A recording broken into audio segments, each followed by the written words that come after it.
2 ദിവസമായിട്ട് നമുക്ക് കൃഷിയും കാര്യങ്ങളും ഒന്നും വീഡിയോ എടുക്കാൻ പറ്റുന്നില്ല. കാരണം നമ്മുടെ അമ്പലത്തിൽ നമ്മുടെ ഒരു ദേശത്തിൻ്റെ തന്നെ ഉത്സവമാണ് കേട്ടോ, മുണ്ടിച്ചിറ അമ്പലത്തിലെ ഉത്സവം. അപ്പം ഞങ്ങളുടെ ഉമയനെല്ലൂർ, കൊല്ലം ജില്ലയിൽ ഉമയനെല്ലൂർ മുണ്ടിച്ചിറ അമ്പലത്തിൻ്റെ അടുത്താണ് നമ്മുടെ താമസം.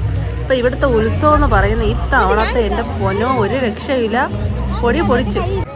ഇതിനകത്ത് ഞാൻ ഈ വോയിസ് കൊടുക്കുമ്പോൾ തന്നെ ഇതിൽ മൊത്തവും ഉത്സവത്തിൻ്റെ മേളമാണ്. ഞാൻ കുറച്ച് കാര്യങ്ങൾ വോയിസ് കൊടുക്കാം, ബാക്കി അതുപോലെ നമുക്ക് കേൾക്കാം ഉത്സവത്തിൻ്റെ സൗണ്ടുകൾ. അപ്പം ഞങ്ങൾ വീടും ഇവിടെ 11 ദിവസത്തെ ഉത്സവമായിരുന്നു കേട്ടോ ഇത്തവണ. കുട്ടികളൊക്കെ നല്ല ഡ്രസ്സും ഒക്കെ ഇട്ട് വൈകുന്നേരം 6 മണിക്ക് മുന്നേ തന്നെ ഉത്സവപ്പറമ്പിൽ ഹാജരായി. നല്ല രസമാണ്.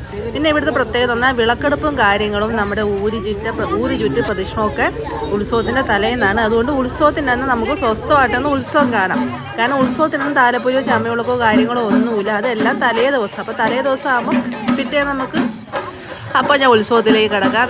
എൻ്റെ കൊച്ചിയിലേക്ക് നമുക്ക് ഉത്സവപ്പറമ്പിൽ പോയി ഇതുപോലെ നമ്മുടെ അച്ഛനമ്മമാർ നമുക്ക് വളയും മാലയൊക്കെ വാങ്ങിച്ചു തരത്തില്ല. അപ്പോൾ എത്രയൊക്കെ ഉണ്ടെങ്കിലും നമ്മൾ ഈ ഉത്സവപ്പറമ്പിൽ കിട്ടുന്ന ഈ കളിപ്പാട്ടവും വളയും മാലയും അതൊക്കെ മേടിക്കാൻ നമുക്കൊരു പണ്ട് തൊട്ടേ ഉള്ളത് നാട്ടിൻപുറത്തെ ആരെ ഒരു എന്തരല്ലേ ശീലങ്ങളൊക്കെ അല്ലേ. അപ്പോൾ ഇവിടെ നമ്മൾക്ക് ഒരു ആനയെ ഉള്ളായിരുന്നു. അവന് ആനയെന്ന് പറഞ്ഞാൽ ഇത്തവണ എല്ലാ അമ്പലങ്ങളും മിക്ക അമ്പലങ്ങളും ഉത്സവങ്ങൾക്ക് ഈ ആന ഭയങ്കര പ്രശ്നമാണ്. അപ്പോൾ അതുകൊണ്ട് ഇത്തവണ രസമായിരുന്നു കാണാൻ. ഒരു ആനയെ പോകുമ്പം തന്നെ ഈ തലേന്ന് തന്നെ ആനയാട്ടെ ഈ ഊരി ചുറ്റുന്നത് ദേവിയെ നമ്മൾ ഇവിടെ കുറേ ഊരി ചുറ്റലുണ്ട് ദേവിക്ക് പ്രദക്ഷിണമൊക്കെ വെച്ച്. അപ്പോൾ ഈ ആനയെ കൊണ്ടുപോകുമ്പോൾ തന്നെ ഈ രസമായിരുന്നു. ഈ ആനയുടെ പുറവിന് ഒരു ചെറിയൊരു വെട്ടിയാട്ടമുണ്ട്. വെട്ടിയാട്ടം നിറയെ ആനയ്ക്കുള്ള ഭക്ഷണങ്ങളാണ്. ഈ കരിമ്പാണെങ്കിലും ഓലയാണെങ്കിലും ഇതിങ്ങനെ ഒരു കൂടെ കൊണ്ടുപോയി ഇവന് ഇടയ്ക്കിടയ്ക്ക് ഓരോ തിന്നാൻ കുടിക്കുകയും പിന്നെ സോപ്പിട്ട് നിർത്തുക. കാരണം ഈ പൂജ തീരുന്നവരെ ദേവിയുടെ തിടമ്പേറ്റുന്ന ആനയല്ലേ, അതുവരെ ആനയില്ലാതെ പിന്നെ എന്ത് ഉത്സവമല്ലേ. അപ്പോൾ ആനയപ്പോൾ സോപ്പിട്ട് നിർത്തിയാണ് ഈശ്വരാനുഗ്രഹത്താൽ നമുക്ക് ഒരു പ്രശ്നവും കാര്യങ്ങളോ ഒന്നും ഉണ്ടായിട്ടില്ല. പിന്നെ 2-3 ഫ്ലോട്ടൊക്കെ ഉണ്ടായിരുന്നു. ഫ്ലോട്ടൊക്കെ സൂപ്പറായിരുന്നു. പിന്നെ നമ്മുടെ പൂക്കാവടി ഉണ്ടല്ലേ, പൂക്കാവടി അവരൊക്കെ സമ്മതിക്കണം കേട്ടോ. കാരണം അവർക്ക് എന്ത് കഷ്ടപ്പെട്ടായി ഇത്ര നേരം നിന്നാണ് ഈ കാവടിയാട്ടം നമുക്ക് വേണ്ടി കാണിക്കുന്നത്, നമ്മുടെ സന്തോഷിപ്പിക്കാൻ വേണ്ടി. നല്ല രസമായിരുന്നു ഈ പൂക്കാവടിയൊക്കെ കാണാൻ വേണ്ടി. അത് അത്രയും വെയിറ്റ് ചുമന്ന് നിൽക്കുന്ന അവരെ സമ്മതിക്കണം. പൂക്കാവടി ഉണ്ടായിരുന്നു. അതുപോലെ തന്നെ നമ്മുടെ ഈ വേഷം കെട്ടിയ നമ്മുടെ ഓരോ തെയ്യം പോലെ ഓരോ വേഷങ്ങൾ കെട്ടിയ ആളുകളുണ്ടായിരുന്നല്ലോ. അപ്പോൾ അവർ കുറേ പേരുണ്ടായിരുന്നു. എനിക്കറിയാൻ പറ്റും നല്ല സൂപ്പർ ഉത്സവമായിരുന്നു തവണത്തെ. നല്ല എൻജോയ് ചെയ്തു. കാരണം ഒരു അടിയോ കാര്യങ്ങളോ ഒന്നുമില്ല. പിന്നെ അടി ഉണ്ടാക്കുന്നവരെ പിടിക്കാൻ നല്ല പോലീസുകാരുണ്ടായിരുന്നു കേട്ടോ. നല്ല ആരോഗ്യമുള്ള പോലീസുകാർ നല്ല ഫ്രണ്ടിൽ തന്നെ ഉണ്ടായിരുന്നു. കാരണം എല്ലാ തവണയും ഞാൻ ഈ ബാക്കിൽ നിന്ന ഉത്സവം കാണും. പക്ഷേ ഇത്തവണ എനിക്ക് ഫ്രണ്ടിൽ നിന്ന് ഉത്സവം കാണാൻ പറ്റി. ആരുടെ ഒരു ശല്യവും കാര്യങ്ങളും ഒന്നുമില്ല. ബാക്കിൽ പോകുന്ന ബട്ടർഫ്ലൈ കണ്ടത് നല്ല രസമായിരുന്നു. അപ്പോൾ ആരുടെ ഒരു ശല്യവും കാര്യങ്ങളും ഒന്നുമില്ല. അപ്പോൾ നമുക്ക് ഫ്രണ്ടിൽ നിന്ന് ഉത്സവം കാണാൻ പറ്റും. കുറച്ച് നമുക്ക് ചെണ്ടമേളം കേൾക്കാം. ഇതിൻ്റെ ഇടയ്ക്ക് എൻ്റെ സംശയം ഉണ്ടാവുകൊണ്ട് ഒന്നും കേൾക്കാൻ പറ്റത്തില്ല. ചെണ്ടമേളമൊക്കെ സൂപ്പറായിരുന്നു. അപ്പോൾ നമുക്ക് കുറച്ച് നേരം ചെണ്ടിയിടി കേൾക്കാം. ചെണ്ടമേളം 2 സെറ്റ് ഉണ്ടായിരുന്നു.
പിന്നെ ഞാൻ പറഞ്ഞില്ലേ വേഷം കെട്ടിയവർ ഇതാണ്ടുണ്ട്. ഇത് നല്ല ഭംഗിയായിരുന്നു. അവരുടെ നൃത്തവും കാര്യങ്ങളും എല്ലാം നല്ല രസമാണ്. അവർ 5-6 പേരുണ്ടായിരുന്നു. ഗണപതിയുടെയും ദേവിമാരെയും ഒക്കെ വേഷം കെട്ടിയ ആളുകൾ. ചെണ്ടമേളം കണ്ടെങ്കിൽ അത് ഇഷ്ടപ്പെട്ട ചെണ്ടമേളം ഒരു പ്രത്യേക രീതി. അവർ ഡാൻസോട് കൂടി തന്നെയായിരുന്നു. 2 സെറ്റ് ഉണ്ടായിരുന്നു ചെണ്ടമേളം. ഉണ്ട്. ഇവരുണ്ട് ഇവർ നല്ല ലൈറ്റൊക്കെ സെറ്റ് ചെയ്ത് നല്ല രസമുണ്ട്. കൃഷ്ണൻ്റെ വേഷം ഇട്ടവരുണ്ടായിരുന്നു, ഗണപതിയുടെ വേഷം ഇട്ടവരുണ്ടായിരുന്നു. അപ്പോൾ അങ്ങനെ കുറേ വേഷം ഇട്ട ആളുണ്ടായിരുന്നു. പിന്നെ അതിൻ്റെ അടുത്ത സെറ്റ് ചെണ്ടമേളം ഇതിൻ്റെ പുറകിലുണ്ടായിരുന്നു. പിന്നെ ആ പുറകിൽ വരുന്ന ആളുകൾക്ക് ഉണ്ട്, അവരൊരു പ്രത്യേകത, അതാണ് ഇവിടുത്തെ കതിരുകാള. പിന്നെ നമ്മുടെ പോലീസുകാരുണ്ട്, അവരൊക്കെ നല്ല സ്ട്രോങ് ആയിട്ട് നിൽക്കുകയാണ്. എന്തെങ്കിലും പ്രശ്നം വന്ന് അന്നേരം മുക്കിയെടുത്തോളൂ. പിന്നെ ഇത് നമ്മൾ എല്ലാ ഉത്സവപ്പറമ്പിലും കാണുന്നതാണ് ഈ മുറുക്ക് വിരിക്കുന്ന ഈ കാഴ്ച. പിന്നെ നമ്മുടെ ബലൂൺ ഉണ്ടായിരുന്നു, അമ്പലം മൊത്തം ലൈറ്റ് സെറ്റ് ചെയ്ത് അടിപൊളിയായിരുന്നു. പിന്നെ ഈ ഹൈഡ്രജൻ ബലൂൺ ഉണ്ടല്ലേ, അതൊക്കെ നല്ല എല്ലാം ഏതെടുത്താലും 100 രൂപ. പിന്നെ സ്പൈഡർമാൻ, പിന്നെ നമ്മുടെ ആ മത്തങ്ങ ബലൂൺ, നമ്മൾ പണ്ട് പൊക്കൾ ബലൂൺ എന്നൊക്കെ പറയുന്നില്ല, അതിനൊക്കെ ഇപ്പോൾ 20 രൂപയാണ്. പിന്നെ ഈ ഒരു ആനയുടെ ഒരു സാധനം ഉണ്ട്, അതിന് ചോദിച്ചത് 100 രൂപ. അവരെ അങ്ങനെയായാലും 3 സാധനം ഉണ്ടായിരുന്നു, ഇല്ല ഈ വിൽപ്പനക്കാരുടെ 3 സാധനം, അങ്ങനെ 3-നും 100 വെച്ചാണ് ചോദിച്ചത്. കണ്ട, ഇതാണ് ഞങ്ങളുടെ അമ്പലത്തിൽ ദേവിയുടെ ഇഷ്ട വഴിപാടെന്ന് പറയുന്നത് കതിരുകാള. അപ്പോൾ ഇതുപോലെ കതിരുകാളെ വെച്ച് കെട്ടി നമ്മൾ ഇവിടെ എന്താണ് ദേവിയുടെ മുമ്പിൽ ഈ കതിരുകാളയെ വെച്ച് ഈ കാളകളെ തമ്മിൽ ഇടി കൂടും, കുത്തുകൂടി ലാസ്റ്റ് ഇത് പൊളിഞ്ഞ് വീണ, അതാണ് ഇവിടുത്തെ ഒരാചാരം എന്ന് പറയുന്നത്. ഭയങ്കര രസം. ഈ കതിരുകാള നല്ല വെയിറ്റാണ്. ഇവർ കുറേ പേര് ആളുകൾ ഈ ഘോഷയാത്രയ്ക്ക് വരുമ്പോൾ ആളുകൾ മാറി തിരിഞ്ഞാണ് ഇത് ചുമക്കുന്നത്. അതിന് ശേഷം ഈ കാള കളിച്ച് കഴിഞ്ഞ് ഇത് പൊളിഞ്ഞ് വീണ, അതാണ് ഇതൊരു ഭയങ്കര രസമുള്ള കാര്യമാണ്. ഈ കതിരുകാളയുടെ ഒരു ആരവും ആളുകളുടെ ബഹളവും ഈ സൂപ്പറായിരുന്നു ഈ കതിരുകാളയിൽ നിന്ന്. ഞാനിതൊക്കെ ദൂരെ നിന്ന് കണ്ടു, ഞാൻ പറഞ്ഞത് ഇത്രയും ആദ്യമായിട്ടാണ് ഈ വർഷം അടുത്തുനിന്ന് കാണുന്നത്. അപ്പോൾ അത്രയും നല്ല സ്ട്രിക്റ്റ് ആയിട്ടാണ് ഇത്തവണ ഉത്സവവും കാര്യങ്ങളെല്ലാം നടത്തിയത്. അടിയും കാര്യങ്ങളും ഒന്നുമില്ലായിരുന്നു, സൂപ്പർ നല്ലപോലെ കാണാനൊക്കെ പറ്റി. നമ്മുടെ നാട്ടിൻപുറത്ത് കാഴ്ചയിൽ നമ്മുടെ ഒരു സ്വകാര്യ അഹങ്കാരമാണ് ഈ അമ്പലങ്ങളിലും പള്ളികളിലൊക്കെ വരുന്ന ഉത്സവങ്ങളെന്ന് പറയുന്നത്.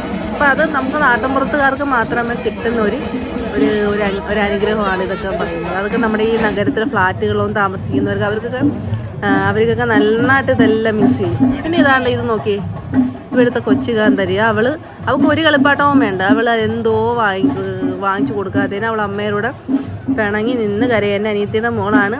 അത് കഴിഞ്ഞിട്ട് ഏത് പരിപാടി കൊണ്ടുപോയാലും അലമ്പ അല്ലേ വാച്ചി, ഏത് പരിപാടി കൊണ്ടുപോയാലും അലമ്പ. ഒരു പരിപാടി അവൾ സ്വസ്ഥമായിട്ട് കാണുന്നത്, അവൾക്ക് ഇഷ്ടമല്ല ഇങ്ങനത്തെ ബാളും ബഹളവും കാര്യങ്ങളും ഒന്നും. ഇവിടെ നിന്ന് അടി കൂടി. പിന്നെ ഒരു അടിയെന്ന് വെച്ചാൽ ആനപ്പിണ്ടത്തിൽ ചവിട്ടി കാലിൽ ആനപ്പിണ്ടമായി. അങ്ങനെ പിന്നെ ലാസ്റ്റ് അവിടെ നിന്ന് ഒരു മിനറൽ വാട്ടർ വാങ്ങിച്ചിട്ട് കാല് കഴുകി കൊടുത്താണ് ആ പ്രശ്നം തീർന്നത്. പിന്നെ ഇത് മുട്ടായിക്ക് കരയുമായിരുന്നു തോന്നുന്നു. അവൾക്ക് 100 രൂപ കൊടുത്തതാണ് ഇത് വേണമെന്ന് പറഞ്ഞ് ഇത് വാങ്ങിച്ചിട്ട് അതൊക്കെ വാരിയെടുത്ത് എറിഞ്ഞു കളഞ്ഞു. പിന്നെ നമ്മുടെ ചെണ്ടമേളക്കാര, ഇതിൻ്റെ ഇടയ്ക്ക് എൻ്റെ സൗണ്ട് പറഞ്ഞാലൊന്നും കേൾക്കത്തില്ല, ഒന്ന് കണ്ട് ആസ്വദിച്ച് നോക്കും.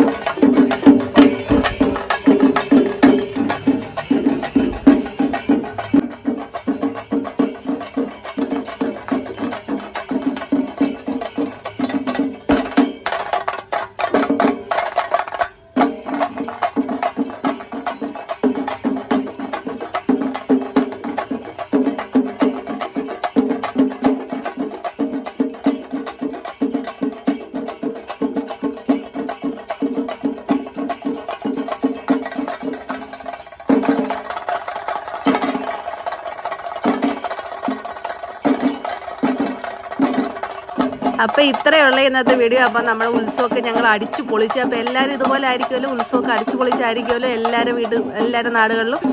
അപ്പോൾ ഇത്രയേ ഉള്ളൂ. അടുത്ത വീഡിയോ കാണുന്നവരെ ടാറ്റാ ബൈ. നമ്മുടെ കൃഷി വീഡിയോ ആയിട്ട് ഞാൻ വീണ്ടും വരുന്നതായിരിക്കും.